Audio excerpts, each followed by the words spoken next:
Welcome, welcome viewers. This is Politics Today. And my powerful name is Jonas Simba. Hapa tunachapa siasa. By the way, this is Science TV. Just in case you didn't know, you are tuned into Science TV, channel ya Nguvu. Our sign language interpreter is Anne Wairimo. And we have a guest. We have a youth. I want you to give us your feedback even as you're watching this show today. Wavinya. Hi. Hello. Hey. Hit it hard. Oh, okay. Yes. Chapa kama mwana youth. Okay. Hey. Okay. Yeah. Wavinya. Yes. I happen to know you as but then do you know I'm Jonas Simba? My name. Yes. Yeah, and I've interacted with you guys, your group. You are from a social justice group. Yes. Could you have interacted with one Mishere? Mshere Mugo. Yes, kindly. Say it na sauti nisikie. Mshere Mugo. Tell me about Mishere Mugo. I don't know much about her. Well, she is a great writer. Other than the fact that we know her space in the struggle and her materials, how they have informed us as the youth, working so hard to fight for a space in our country, to fight for what we believe in, for what we need as a youth, what we want our government to be doing for us. To be honest, Wavinya, most of us heard of Mishere at her passing. I'm honest. Yes. Many of us heard of Mishere at her passing. I thought it was a man. By the time the news came out, Yeah. I thought Mishere was a man. Did he interact with your social justice group quite a lot? Yes. Her materials are available to us, and she also visited and interacted with our comrades. Yes. In terms of, for her, she spent a lot of time on exile. So when it was okay for her to come back to Kenya, she has definitely pushed and shared her voice in our movements, in the way we run our activities. Yes, to answer your question, she has been in our space. A real social engineer here. She's a lady. She is Mishere Mugo. Is there any other name? Did she have a third name? No, but like her, like the rest of us in the movement, we like to go by our African names because you have to own your identity. I'm Wavinya. She is Mishere Mugo. We had Ngugi wa Thiong'o and Maina wa Kinyati, and it's our names. We have to own our names. We have to own our culture. It is us. I don't want to foolish out my white name because at some point it's funny you stopped me from calling you by that name severally. You kept telling me, call me Wavinya. I am Wavinya. Tell me, why are you focusing so much on that African identity? Because I want to be an African the way I am an African, not the way I have been taught to be an African. I have been taught to be an African in go to school and read about trees and read about butterflies. But when I own my name is Wavinya, I will read about other Wavinyas before me. I will read about Njeri. I will read about Mekatilili Menza. It will allow me to put myself back in the space of being an African, being the African that I am. I am not in the space where I have all these ideas, all these imperialist ideas in my head. I am owning everything that's true about me. I will wear my hair as dreadlocks because it is African and I am African that way. And I want to be African that way. Right. Yes. Now, I asked you, I told you I'm visually impaired. And I asked you your complexion. You told me you're black. Yes. I didn't believe you. You told me again you're black. And then you told me that you have a yellow complexion. What did you call that? A bit light skinned. You said you're a bit light skinned, but you're black. But I am black. What did you mean? What is this blackness? Do you have something about the blackness? Well, It's funny you asked me that. Right. I was watching a video on TikTok and this young lady, dark skin, Yes. the proper dark skin, and she shouts, I am not a black lady, I do not like black people and the way they look and they're ugly and all that. And she said all these mean things. And it got me thinking, why do we have billion-dollar in the skin bleaching industries? Why Yeah. do we have all these things available and being invented to make black people lighter skin? Because most people associate being white with this highness, and of course there is white privilege, that's a thing, and we know it and we see it everywhere. Right. But I like to be in a space where I agree I am black. I put myself in a space where I am black. I want people to know I am black, and my struggle are associated with being black, being a black woman in everything I do. My work is about being a black woman. I am pushing my struggle. I am living my life as a black person, and I Right. want you to know I am a black person, and everything I think about is like a black person because I am a black person. But then, wait a minute. There is a lot of struggles within the black, okay, quote unquote, the black circles.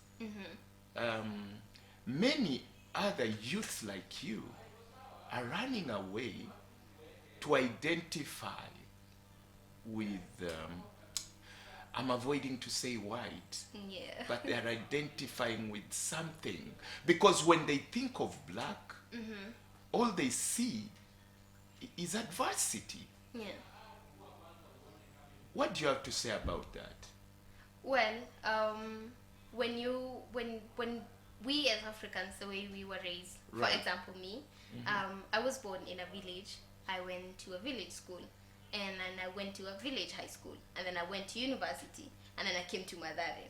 You know, through all those stages of life, there's Yeah. what you're being conditioned to. There's something called material conditions, like what's available to you, what are you being taught, like the things that you have, what are they teaching you, what are they molding you to be. So for me, I was taught that if you go to school, if you get good grades, if you like become a good achiever, you will end up being a good person in life. But then as a grown-up now, I'm thinking, what was the point of that? Why is my space in that as a black person? For example, in school we were taught about the importance of colonialism and how it happened, and I'm thinking, why were they lying to us? You know, Okay. exactly, like all these things that I was taught in school about colonialism, about the imperialist powers, about how being given loans to a country's works. It's Right. totally different from the reality. So when we are not aware of that, when I don't know about that, when I don't know about my real history, Yes. when I don't understand my material conditions, I Yes. will be more likely to lean towards what I think is perfect. Like how we are told that white people are associated with good things. They have good roads, they have good food, Right. they have the best education. But how do we know that? Why is it that why is that the case?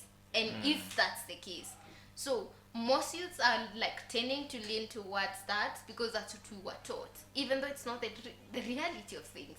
Yeah. Our history has been dropped from us, and we want to associate with what we have been told more, even though that's not us. Probably somebody needs to change that. Yes. I remember I was outside this country. Actually, I was in Kigali at some stage. And there was a birthday party for one of my friend's child. And I bought a nice, good toy for the boy. And when the boy got it, he said, wow, kama ya wazungu. You know what that means? Yeah. To like for Well, the white whites. people, yeah. And the man rebuked his child right there. He said, no, good things are not just for white people, Yeah. they're for everybody. Yes. That tells me something about the mindset. Yes. We've been conditioned to something for some time. But even as you're saying that, I want to bring up your model, Michere Mugo. Yeah. I don't want to mention Ngugi wa Thiong'o, but is Ngugi still alive? I am not sure. Okay, But we will search that. Yes. And a few other people. And Maina Wakinyati. Maina and Wakinyati. the Who was Maina Kapenguria Wakinyati? Seeds. He was also a great writer, a revolutionary Fine. as well. Let me bring up Miss Sherry, Yeah. because she's just passed on, Yeah. and you've mentioned her to be one of your mentors at the social justice groups. Yeah. And I'm bringing up another name, Wajakoya. These two people, is there one that identifies more with you, and is there one that you feel, no, this one does not identify with us? Or are you feeling neglected by the politicians? I mean, let me not hit the nail on the head. Let me leave it to you. Miss Sherry Mugo just passed on, and Wajakoya. You have Miss Sherry as your model. Yeah. How about Wajakoya? That's a good question. The thing is, ours is a class struggle. We are not looking to. Right. We're not looking to have our voices heard. We just want our class to have equal opportunities. So you're looking at the classes, not really. Yes. When we have figures like Wajakoya, when we have figures like Michelle Mugo, our question is, in whose class interest are you associating yourself with? Are you in our class? We are the working class. We are the struggling masses. Are you for our voice? We don't want to have you putting a spotlight on us when you are not really addressing our issues, when you're not really speaking for our class. And I will not speak specifically on Wajakoya. I will just say, in whose class interest is he operating on? In whose class interest is he operating on? Yes. Okay, let me spare you for a second. Let's go to Eldoret. Yes. There is a devolution conference happening in Eldoret. Yeah. And there's one young person by the name Mercy Tarus. You may not have heard her. Have you heard of Mercy Tarus? Have you seen the videos? Yes. Social Mercy media. Tarus, one courageous young girl, Yeah. seriously talking and defending a group of youths that had been conned that they were to be taken for studies somewhere in Finland. Yeah. And it turned out to be hot air. Yeah. Yeah. Is this the kind of advocacy you're pushing for as a group? What is your opinion about the mess that has happened in Eldoret? Well, cases like this, we know, and very common. We just don't see them. Yes. Issues of money missing, issues of a project being started and somehow it didn't happen and people are suffering. The only new thing about this is someone that's willing to speak about it, and I would like to applaud her, because for her it was a very hard moment. Everyone could see that. I could see that. Even I have been in spaces with politicians and you really don't know what to tell this person, because you can see the inequalities happening. You can see the resources missing. You can see a project being started and somehow there's nothing. Like till today, there is no, sorry to move away from the topic a little bit. Today there is no specific tarmac road to go to my home, a place where I grew up. Yeah, you've not diverted. You're very much. This is politics today. Yes. Hapa tunachapa siasa. Come on. Go Avinya. And that's how it happens. Yes. The projects are there. The projects have been designed. The budget has been allocated. But somehow the resources go to someone's pocket. How does that happen? Where does the gap get in? So this is the question of Sisi kama my youth. Sisi kama the future generation, which we are the generation that's happening now. An average Kenyan is 21 years old. Now Right. imagine if you're robbing so many people, imagine how our tomorrow is going to be. Like we will have children who have inherited this from way further, because after our independence, our flag independence, because to be honest, we are still not yet Uhuru. So we're going to have these people these generations that have inherited so many debts. We will still be struggling. Like the current situation with our education, the government's moving away from, not fully, but it is moving away from sponsoring higher education. Yeah. Can you imagine the kind of implications that's going to have for future generations? So if we don't stand up and speak for those things, if we are going to be leaning more towards debts, leaning more towards, living on borrowed skins, and that's going to impact our education, our food systems, our mental health, our general health systems. It's a whole chain, it's a whole system that's going to be very messy, and we need to shout now. Like, the time to act is now. The time for our youth to be out there and address these issues is now. The time for you to speak to your leader is right now, because it's not like these leaders are not available for us to talk to. It's that we have developed this culture, we have inherited the imperialist form of government where you couldn't talk to your speaker, but to your leader, sorry. To be quite honest, I can go to my MP and address this as the issue in my community, and I feel like this and this should not be happening because I'm your boss. And I gave you this job because I needed these things addressed. So please address them for me, and do not steal from me, which you're doing, Right. Talking about addressing these issues, I don't know the state of your group right now, but I remember 2-3 years ago, I interacted with some of your members in the past government. And there was a time when you had a major demonstrations. I was actually shocked. The Saba. I was shocked. The numbers. Yeah. The numbers. How many roughly were you in that demonstration? You must have hit 1,000.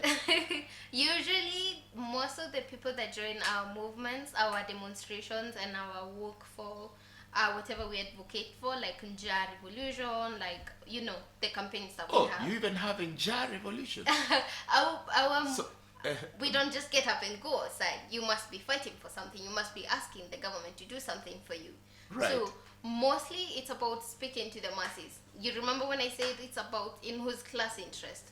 Right. So we are speaking for the working class. We are speaking for the poor. We are speaking for the laborers, those who have been neglected. If we show them that this is what's happening, so will you come with us? Let's go to talk to your leaders. Will you join? So that's why our masses are big. People are willing to be out there and fight for what they want. You just need to show them. You just need to educate them. Like, I went to school and I was taught lies. So I am teaching myself the truth. I am teaching myself the true history. And it's my duty to teach someone else, so that someone else will be willing to get up and go fight for their rights. Okay. Yes. So if I stood and said I'm defending you, you'll support me? Come on. It's solidarity. You fight for me, I fight for you. Well. Now, just wondering, aren't you standing at danger? Are you in the Azimio demonstrations, by the way? Aren't you standing at danger of being misused by politicians? Well, that's all. Because you are an organized youth group, and one of the ways of you airing out your opinions, obviously, is through demonstrations, I would imagine. Azimio is busy demonstrating. I don't know if you've been involved at some stage, but I've not seen some of your faces there. Yeah, so tell me, aren't you standing at danger of being misused? What do you have to say about youths and demonstrations? Well, I did not participate in the Azimio demonstrations. Yeah, I know that. I know. I didn't see any of your faces in there. That's why. Yes. Because Azimio was serving their own agenda. They were on their own thing, demonstration situation. They were asking for their own. They were crying for, Raila asked for his supporters and they got out. But for our social justice working group, we organized Sita Sita and Saba Saba Mandamano. We are asking for the basic commodities to be to our level. I cannot afford unga. I basically need to rely on aid for me to eat. and eating is a basic need. You live in Mathare? Yes, I live in Mathare. I do Okay. not have access to clean water. I am constantly sick. I even cannot afford health insurance. You know, that's our cry. That is what our demonstrations were about. It just happened coincidentally. We went out there and the Azimio Maandamano was also happening. Right. That means some of our comrades were arrested. It was very chaotic. They were hurt a little bit, but they got out. Right. Yes. So many of the young people were arrested, I remember. Yes. I received a phone call during the previous administration. And I remember several had been injured. Yes. But that always happens whenever you go out and demonstrate. For the working class, Right. when you demonstrate, when you speak out for what you want, you're seen as a threat because it's very dangerous for a peasant to know their rights, and the state knows that. So whenever you're out there and you're crying for your rights and you're saying, "This is what I need. This is what is required of me. This is my right," someone knows that you shouldn't know that. Why did you know that? And you're bound to be Whoa. silenced. So definitely you're always in danger as long as you are the working class and you are informed. So are you feeling like your space to voice out your grievances is at a threat? No. I understand my rights. I understand what I want. I understand what I need as a citizen of the country. And I don't think I need to be scared of that. I don't need to be scared of knowing who I am as a citizen of this country. I think that's a good place to go for a break. Viewers, I don't know what you have to say. In the studio, we have one powerful young person, Wavinya. See you after the break.